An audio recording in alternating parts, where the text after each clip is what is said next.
Halo, assalamualaikum. Balik lagi di channel ini. Balik lagi sama aku Bintang. Hai.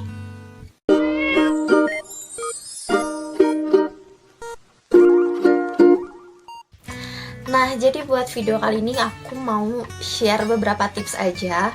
Nah, jadi di sini aku mau berbagi tips ke kalian. Aku mau share pengalaman aku juga sekalian. Waktu aku lagi ngalamin susah tidur, karena aku tipe orang yang tidurnya tuh emang larut malam. Jadi aku udah punya gangguan masalah tidur tuh kayak sekitar dari SMP lah ya. Jadi aku tuh selalu tidur di atas jam 12 malam. Bahkan aku dari SD tuh kayak gitu. Jadi aku tuh bukan anak yang tipenya bisa tidur jam 9 atau jam 10 gitu, nggak bisa. Aku selalu tidur di atas jam 12 malam, guys. Nah, terus di sini aku juga suka mengalami yang namanya kayak jadi nggak tidur sama sekali, beberapa hari nggak tidur kayak gitu. Awalnya mungkin karena aku masih muda waktu itu, jadi aku belum merasakan sesuatu yang negatif gitu. Jadi ya kalau misalnya nggak tidur ya udah biasa aja gitu.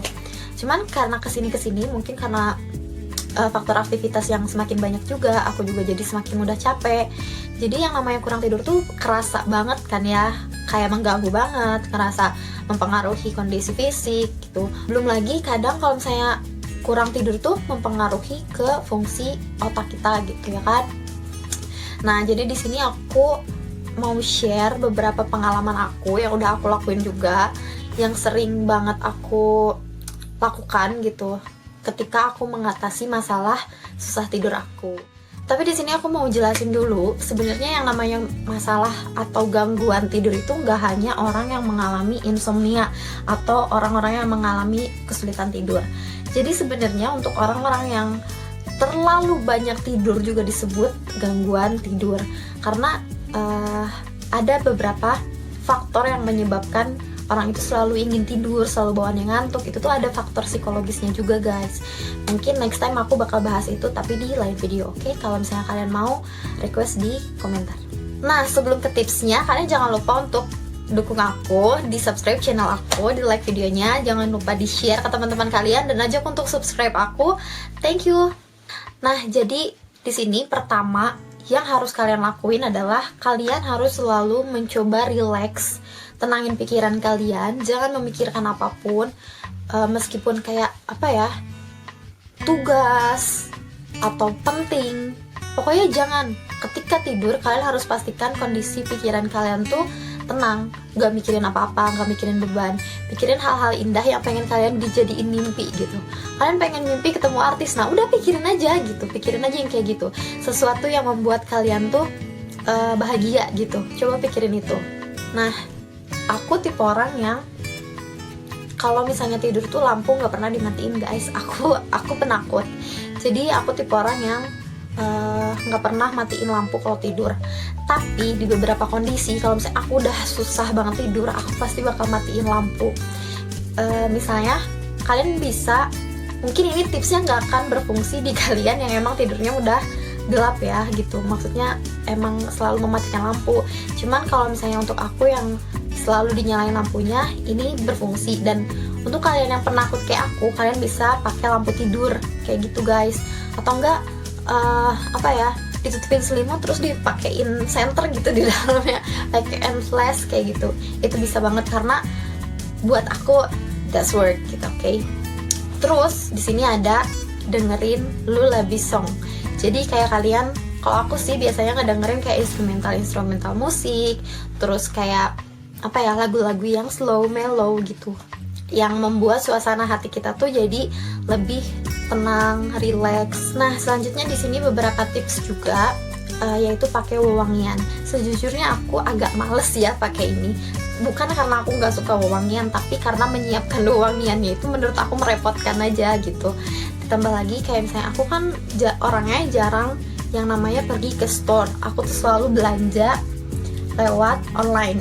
Kalau misalnya wewangian kan kita nggak bisa milih ya gitu. Kita nggak tahu yang kira-kira enak apa kayak gitu. Kadang kita suka salah pilih gitu kalau misalnya kita beli suatu wewangian di online shop. Makanya aku agak ribet aja gitu. Kadang aku suka beli tapi ternyata wanginya nggak aku suka gitu kan. Tapi beberapa kali aku coba pakai wewangian itu, memang membuat kita relax, mudah relax, membuat kita suasana pikiran dan suasana hati itu jadi kebawa relax gitu, tenang gitu kan, berada di lapangan bunga. Tapi untuk beberapa kali aku coba itu works, cuman kalau buat aku sendiri aku nggak terlalu sering pakai itu karena ribet. Next, ini yang paling sering banget aku lakukan, yaitu adalah pindah posisi tidur. Pindah posisi tidur di sini, misalkan kalian biasanya kepalanya itu ada di arah barat.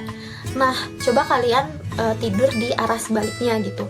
Buat kalian yang biasanya tidur ke barat, kalian bisa tidur ke arah timur gitu, atau sebaliknya lah, atau ya gitu, pokoknya dibalik aja. Itu tuh works banget. Karena pada dasarnya ketika kalian mengalami kesulitan tidur atau susah relax gitu, kayak banyak pikiran, selalu memikirkan hal yang menjadi beban gitu, itu tuh karena kalian tuh mumet dengan suatu keadaan yang kayak gitu lagi. Makanya kalau misalkan kalian udah susah tidur, kalian tuh harus cari suasana baru.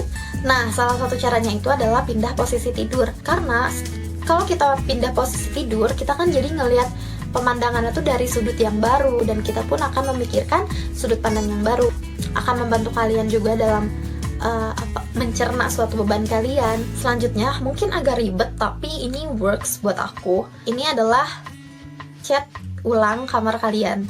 Nah, ini juga pergantian suasana ya. Semuanya tuh di sini memang tentang pergantian suasana gitu.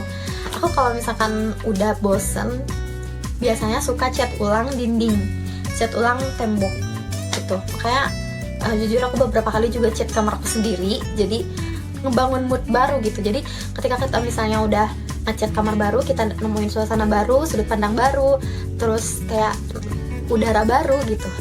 Kayak gitu sih. Itu bekerja sih di aku. Nah, mungkin agak ribet kalau misalkan kalian harus ngecat ulang kamar kalian. Nah, di sini aku punya tips yang mungkin agak lebih mudah dilakukan karena kalian gak butuh modal juga, yaitu adalah mengubah posisi kamar kalian. Bukan dipindahin posisi kamarnya, tapi kayak kasurnya, lemarinya, apanya itu tuh dipindahin gitu. Jadi kayak diputer, ditata ulang gitu isinya, interiornya. Karena itu tuh juga bikin kalian menemukan sudut pandang baru, terus pemandangan yang baru, sisi yang baru, kayak gitu. Itu lebih mudah dilakukan karena hemat, gak pakai modal, tapi berfungsi sama gitu. Cuma kalau misalnya cat warna kan ada membangun mood baru gitu ya. Warna tuh kan akan membangun mood. Nah, kalau misalnya ini tuh ya kita lumayan lah ada mengganti sudut pandang baru gitu. Apalagi buat kalian yang udah mulai bosen tuh, udah ke timur, udah ke barat, udah ke selatan, udah ke utara, udah gitu kan posisi tidurnya, tapi ya tetap gak bisa tidur. Nah, dicoba tuh kalian posisi kasurnya tuh diganti, ditukar gitu dengan lemari misalnya atau kayak gimana. Jadi kalian juga nemuin sudut pandang baru gitu. Dan next, jadi ini yang terakhir, ini tips dari aku yang sebenarnya aku udah lakuin ini selama hidup aku lebih dari 5 kali. Jadi ini adalah pindah kamar. Pindah kamar mungkin kalian bingung. Aku tuh di rumah, keluarga aku tuh ada 4 orang. Jadi orang tua aku, kakak, sama aku anak bungsu. Di rumah aku tuh ada 4 kamar. Dulu ada nenek aku almarhum, jadi kamar tuh keisi penuh. Jadi orang tua aku, kamar nenek, kamar aku, sama kamar kakak aku. Terus kalau misalnya aku bosen, aku suka minta tuker sama kakak aku. Jadi aku suka minta untuk tukeran kamar gitu. Karena ya gitu, aku suka merasa bosan dengan kamar aku yang kayak gitu. Aku udah pindah ke sini, aku udah pindah ke situ. Akhirnya aku minta tuker sama kakakku untuk pindah kamar. Jadi emang pindah bukan beberapa hari, tapi emang pindah ya dalam waktu yang cukup panjang gitu. Nah, terus aku juga selama hidup aku udah sering banget pindah. Jadi sebenarnya ini yang kalian lihat juga background ini sebenarnya ini kamar adik aku. Jadi aku tinggal sama adik sepupu aku sekarang. Kakakku udah pindah ke Serang karena dia udah kerja di sana. Jadi ini tuh sebenarnya kamar adik aku, guys. Ada kamar aku satu lagi. Jadi ya kayak gitu. Aku kadang kalau misalnya sekarang adik aku kan gak ada, kalau misalnya aku agak susah tidur di sana, aku kadang pindah ke sini untuk tidur. Jadi ya kayak gitu. Aku karena aku memang orang yang cukup sulit untuk tidur, jadi ya mau gak mau kan aku harus berusaha untuk mencari suatu kenyamanan yang untuk tidur. Jadi ini adalah hasil eksperimen aku yang udah aku lakukan dan ini bekerja di aku. Semoga ini juga membantu kalian. Nah, jadi segini dulu videonya. Buat kalian yang merasa video ini bermanfaat, jangan lupa untuk di-share, jangan lupa untuk subscribe aku juga kalau misalnya kalian suka dengan kontennya. Jangan lupa di like videonya kalau kalian suka dan merasa video ini bermanfaat. Jangan lupa untuk follow aku di Instagram. Dan see you on my next video, bye bye.